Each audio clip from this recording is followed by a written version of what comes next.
Hello ladies and gentlemen, my name is Meoni of Ace Games TV Closmcast, and with only 5 days to go until Mists of Pandaria's release, I'm releasing a video a day commemorating a part of the Mists of Pandaria beta that we have access to on the rundown to the release of the game. So without further ado, today's episode, with 5 days remaining to go till the launch, is about archaeology. Now, archaeology has had some rather significant changes, of which you've probably been reading up on MMO Champion if you're any sort of WoW player. However, there are some minor changes and some larger changes which actually make archaeology a worthwhile profession. Now, first of all, we have to look at utility. Now, archaeology has been only really used for silly little cosmetic items, and they add a lot of lore and fun to the game, so there's nothing wrong with them there, but there's never really been any massive use for them apart from the pre-raid best in slot items from archaeology, such as the troll sword, for example. Now, in Mists of Pandaria, there isn't any real game-changing, game-breaking swords or weaponry that's best in slot. However, above 525 level archaeology, you'll be able to take part in a daily quest. Now, this daily quest is fundamental. Every major reputation faction awards these dailies, and the reward is rather substantial. They award lesser charms of good fortune.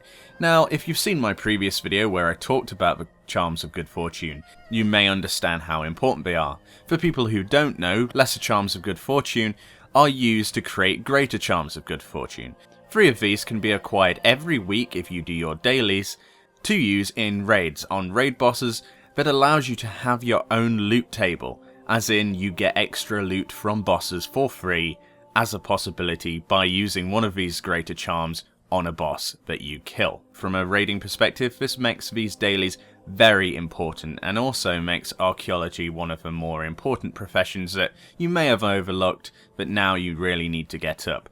In the rundown to Mists of Pandaria, you've got plenty of time to do this, so I would definitely advise it. Along with a lot of these changes to archaeology, a lot of them only become apparent once you start digging. For example, one of the changes you will notice that nearly gave me a heart attack is occasionally once you have dug an item up and you've clicked on an artifact, it will spawn a shard out of the artifact. Now, you will get the fragments from the dig that you've just successfully clicked on, however you will get extra fragments and an extra chance of getting a token which will help your solves faster.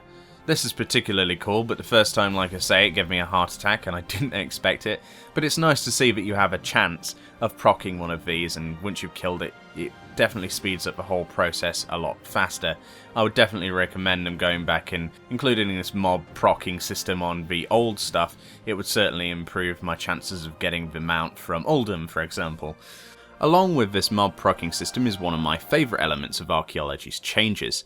This is the changes to some of the things that you actually craft. So you're solving a normal white item, and it has some significance to the Mogu Empire or the Pandaren or whatever. Instead of just being a white item that you sell and you never look at again, it actually awards you a quest. Now, the quest that's given by the item is to take the item and basically place it on a plinth in the Mogashan Palace. This is particularly cool as its rewards are 3 restored artifact crates, and in this case a Pandaren pottery shard, or a token relative to whatever faction the artifact is relating to.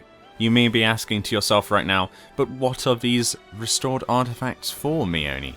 Well, go and talk to Bran Bronzebeard over here. I don't know how he's here, but he is, and he will train you the Art of Zen Archaeology, along with this vendor option, which awards you all of these items if you so wish to purchase them with these restored artifacts.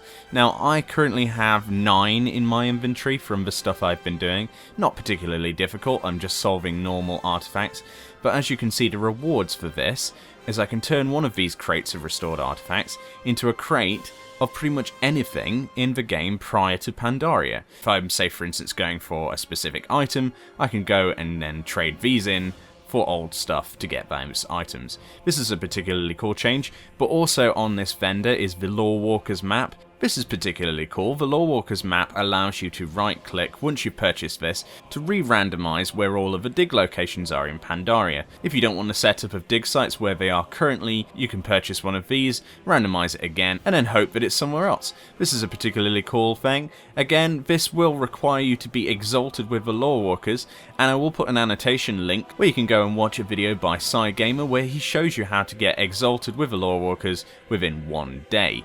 which is particularly cool. Along with this, on the next page, there's another one. This is the Lorewalker's Lodestone. This again has a right-click ability. Very cheap this, again, only one crate, but this allows you to teleport to the nearest dig site location. This again is worth the crate exchange, to be honest, because there's not a lot I want from the old archaeology stuff, so this is actually brilliant, like this teleportation thing, and the exchange of something that you get all the time anyway. Definitely increases the speed of leveling up archaeology and solving. I think that's the fundamental point that Blizzard were trying to get into archaeology, to sort of minimise the travel time between locations, making the zones a lot smaller, packing more dig sites in them, and allowing you to basically teleport around and randomise things a bit. It makes the whole profession a lot more fun to do. So yeah, hopefully this video has been of some use. Be sure to level up your archaeology and check those annotation links. My name's been Meoni of Ace Games TV Clismcast. Thank you for watching. There's only 5 days until Miss of Pandaria. I can't hardly contain my excitement. So until Miss of Pandaria's release, I'll see you next time.